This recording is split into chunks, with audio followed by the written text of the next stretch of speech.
दुनिया में जितनी भाषाएं हैं सब शिव की भाषा है। शिव सभी भाषाओं को जानते हैं। भाषाएं आज दुनिया में जितनी है वो शिव से ही सृजित है। तो शिव तो सब जानते हैं।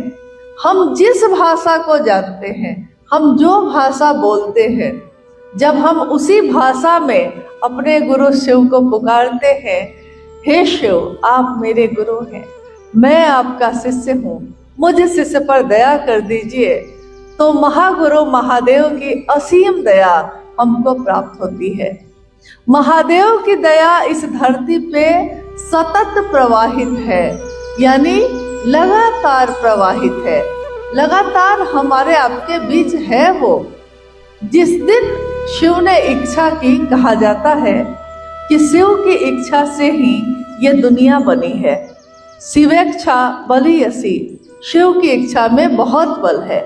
शिव ने इच्छा की, एको हम बहुत श्याम, मैं एक हूँ अनेक हो जाऊं, और ये दुनिया बननी शुरू हो गई। आकाश बना, हवा बनी, अग्नि बनी, जल बना, पृथ्वी बनी। तो जब शिव ने इच्छा की कि ये सृष्टि, ये दुनिया बने और मैं जो एक हूँ, मेरी शक्तियाँ प्रकट हो जाएं, मैं एक से अनेक हो जाऊं, उस इच्छा में जो बल है, जैसे ही वो इच्छा पैदा हुई है, दुनिया बननी शुरू हुई, तो एक आवाज हुई। जब भी कोई बोलता है और दूसरे के कानों तक पहुंचता है, तो मेरे बोलने से और आपके कानों तक पहुंचने पे इस आवाज के बीच में कुछ तो समय होगा, कुछ क्षण का भी क्षण, सेकंड का भी 100वां सेकंड। लेकिन मेरे मुख से निकलने वाली आवाज जब आपके कानों तक जाती है, तो उसमें थोड़ा बीच में वक्त है, समय है। शिव ने भी जब इच्छा की, तो इच्छा के साथ जब सृजन शुरू हुआ, बनना शुरू हुआ, तो इस इच्छा में और इस सृजन में कुछ तो बीच में दूरी होगी, कुछ तो गैप होगा, कुछ तो ऐसा होगा जो बननी शुरू हुई तो कुछ ध्वनि हुई, आवाज हुई। शास्त्रों ने और आज तक के पुरातन प्राचीन काल से हमारे ऋषि मुनियों ने कहा कि शिव की इच्छा और सृजन के बीच जो ध्वनि हुई उसको ओंकार कहा गया। इसीलिए हम कहते हैं कि वो आवाज कैसी थी? वो आवाज थी आ ऊ मा। अगर इसको पूरी तरह मिला दिया जाए तो एक साथ जब बोलते हैं हम, तो बोलते हैं ओम, आ ऊ मा, ओम। ओम क्या है? ये ध्वनि है। शिव की इच्छा के साथ जब दुनिया बनी है, तो एक ध्वनि, एक आवाज पैदा हुई जो ओम की ध्वनि थी। इसीलिए ओम को ध्वनात्मक भी कहा जाता है। ध्वनात्मक मंत्र है, ये ध्वनि है, ये अक्षर नहीं है। लेकिन जब दुनिया बनी, आकाश बना, तो आकाश में हमारी जो है 5 ज्ञानेंद्रियों में से एक ही ज्ञानेंद्रिय काम करती है, और शब्द उसमें उभरते हैं जो सुनाई देते हैं। शब्द उभरा, जो ध्वनि थी ओम, वो अब शब्द में बदल गई, और शब्द बदला नमः शिवाय। इसलिए नमः शिवाय मंत्र को ओम जो ध्वनि है उसका प्रकट रूप कहा जाता है। एक जो ऐसे मैंने आवाज की तो ध्वनि हुई, लेकिन जब आप इसको लिखिएगा तो आप लिखिएगा कि ठक ठक की आवाज हुई, ठक ठक की आवाज हुई। हम लोग आवाज जो होती है उसको जब शब्दों में लिखते हैं तो शब्द आ जाते हैं, लेकिन जब सुनते हैं तो वो ध्वनि है सिर्फ। शिव के शिष्य, शिव के प्राण मंत्र नमः शिवाय को प्राण मंत्र भी कहा जाता है। शिव का प्राण मंत्र कहाँ से ये आया? शिव से आया। ओम आया ध्वनि के रूप में, और जब प्रकट हुआ तो नमः शिवाय। तो ये जो ध्वनि आई है शिव की इच्छा से आई है, शिव की इच्छा शिव से ही पैदा होगी, तो शिव के प्राणों से जो आया है, इसलिए इस शब्द को, इस मंत्र को पंचाक्षर मंत्र कहते हैं और इसको शिव का प्राण मंत्र भी कहते हैं। इसको अक्षर मंत्र भी कहते हैं, शरणागत मंत्र भी कहते हैं, लेकिन मुख्य रूप से इसको शिव का प्राण मंत्र कहते हैं। तो जब प्राण मंत्र शिव का प्राण मंत्र उनके शिष्यों का भी प्राण मंत्र बन जाता है, तब हमारा जुड़ाव शिव से होने लगता है। तो गौर करिए कि 3 सूत्र साहब श्री के द्वारा निरूपित हैं। 3 सूत्रों का जो निरूपण है, जिसके बारे में हमने अभी सुना, जब कोई भी इंसान, कोई भी जीव, कोई भी व्यक्ति जिस क्षण में शिव को अपना गुरु बनाता है, तो वो मन ही मन ये कहता है कि पहला सूत्र उसके मन में अब विचार के रूप में पैदा होने लगता है। विचार मन में पैदा होता है, भाव मन में ही पैदा होता है और प्रेम ये भी मन में ही पैदा होता है। विचार प्रारंभिक स्थिति है तो विचार टूट सकता है। जैसे पानी जो जल होता है, जल की ही, पानी की ही एक अवस्था है भाप, वाष्प बन जाना।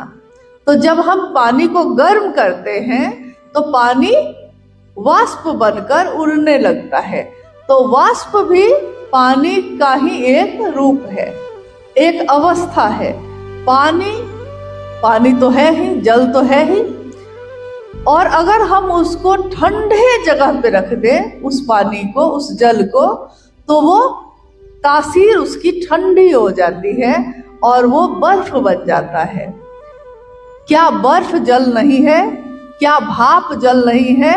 भाप भी जल है, जल तो जल है ही, और बर्फ भी जल है। यानी ये 3 चीजें हैं, लेकिन ये तीनों चीजें जल की ही अवस्था है। उसी तरह हमारा जो मन है, हमारे मन की ही 3 अवस्थाएं हैं। जो एक, जिसमें विचार पैदा होता है, विचार लगातार पैदा होता है, आप रोकना चाहिएगा तो रोक नहीं सकते। अभी हम लोग यहाँ बैठे हैं तो आपका अगर ध्यान यहाँ है तो विचार ठहरे हुए हैं। शिव की बात पे जब ध्यान एकाग्र हो जाता है तो ये जो लगातार विचार पैदा होते हैं, इसको थोड़ा आराम मिलता है, ये थोड़ा सा ठहर जाता है। लेकिन अगर हम कहीं और हों तो हमारे मन में लगातार विचार पैदा होते हैं, विचार पैदा होते हैं और टूटते जाते हैं। कोई कोई विचार खड़ा हो जाता है, ठहर जाता है, थोड़ा सा टिकता है, थोड़ा सा गहरा होता है। तो कोई विचार, जैसे अगर आपने विचार किया है कि हम आज सोच रहे हैं, विचार आज आया है मन में कि अमुक जो जमीन है मेरी, उस पे हम घर बनाएंगे, ये एक विचार है। इस विचार के साथ अगर हम खड़े रह गए, अगर मेरे मन में वो ठहरा रहा, ये विचार रुक गया थोड़ा, तब हम उस पे, उसकी गहराई में जाने लगते हैं और तब हम उस पे काम करना शुरू करते हैं। अब हम जमीन अगर है तब उस पे नक्शा बनवाते हैं, उस पे मिट्टी और बालू मंगाते हैं, छड़ और सीमेंट मंगाते हैं। कैसे बनेगा, मिस्त्री कहाँ मिलेगा, उसको ढूंढते हैं। धीरे धीरे दीवारें बननी शुरू होती हैं और एक दिन वो घर बन जाता है। किसी दिन वो घर जो आज दिखाई देता है, मेरे विचार में था, वो घर मेरे मन में था, सचमुच में नहीं था। किसी दिन ये हॉल जिसमें हम लोग बैठे हैं, यहाँ खाली जमीन रही होगी, किसी ने विचार किया होगा और विचार ठहर गया तो उसने इस पे ये हॉल बना दिया है जहां हम आप बैठे हैं। विचार अगर ठहर जाए तो आदमी उस पे काम कर लेता है, परंतु अक्सर प्रतिदिन लाखों विचार हमारे मन में पैदा होते हैं और टूट जाते हैं। शिव मेरे गुरु हैं, कोई मेरे नाम की घोषणा करता है, किसी ने आपसे शिव की बात की, महादेव को गुरु बना लीजिए, ये कहा, ये संदेश दिया, महादेव को गुरु बना लीजिए, तो आप कहते हैं कौन खराब बात बोल रहा है, अच्छी ही तो बात है। कोई जुआ खेलने तो नहीं बोल रहा, कोई नशा करने तो नहीं बोल रहा, कोई बर्बाद करने के लिए तो नहीं बोल रहा है, कोई अच्छी बात ही तो बोल रहा है। महादेव को गुरु बनाने की बात है, तो चलिए महादेव को गुरु बनाते हैं। सामने वाला व्यक्ति कहता है हमको या आपको कि आज से और अभी से ये जो भाई हैं, इन्होंने महेश्वर शिव को अपना गुरु बनाया है, इनके नाम की घोषणा हम शिव के अंतरिक्ष साम्राज्य में संप्रेषित करते हैं। जागा जागा महादेव के साथ सारे लोग अपने हाथों को उठा देते हैं। क्यों हम दोनों हाथों को उठाते हैं? कभी आपने सोचा है कि हम जब जागा जागा महादेव बोलते हैं तो दोनों हाथ हम इस तरह ऊपर कर देते हैं? क्योंकि ये जो मुद्रा है, ये भी एक मुद्रा है। ये मुद्रा समर्पण की मुद्रा है। कोई सरेंडर कहता है ना, सरेंडर करो, तो सरेंडर करने में क्या होता है, हाथ में जितने हथियार हैं उसको रख देता है और दोनों हाथ ऊपर कर देता है। ये मुद्रा क्या है? समर्पण की।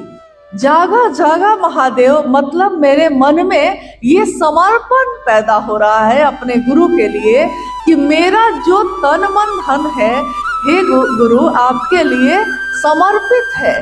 तो जागा जागा महादेव, मेरे मन में जो शिव सोया है उसको जगाने की विधा है। महादेव मेरे मन में जग जाए।